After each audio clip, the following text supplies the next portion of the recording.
Hello दोस्तों, हमारे YouTube channel पे आप सभी का स्वागत है। एक हम शिव भजन लेके आए। अच्छा लगे तो लाइक सब्सक्राइब कमेंट जरूर करिएगा, ज़्यादा से ज़्यादा शेयर करिएगा।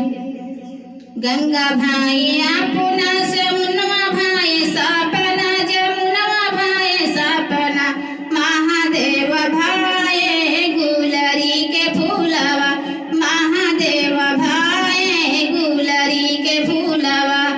गंगा भाई अपना जमुनवा भाई सपना, जमुनवा भाई सपना, महादेव भाई गुलरी के फूलवा, महादेव भाई गुलरी के फूलवा। काहे महादेव भैला गुलरी के फूलवा, परनवा कैसे ताजबो हो मंदिरिया, परनवा कैसे देबो हो मंदिरिया। काहे के सेवक परनवा तू ही देबू, काहे के सेवक परनवा तू ही देबू। धर्म की बेरियाना सेवका देबो दरसनवा, धर्म की बेरियाना सेवका देबो दरसनवा, धर्म की बेरियाना। गंगा भाई अपना जमुनवा भाई सपना, जमुनवा भाई सपना, महादेव भाई गुलरी के फूलवा, महादेव भाई गुलरी के फूलवा।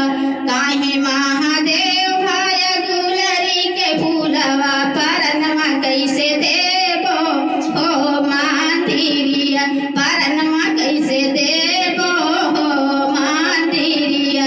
काहे के सेवका देबू तू परनवा, चर्चा कै बेरियाना हो चर्चा कै बेरियाना, सेवका देव दरसनवा, चर्चा की बेरियाना, सेवका देव दरसनवा, चर्चा की बेरियाना।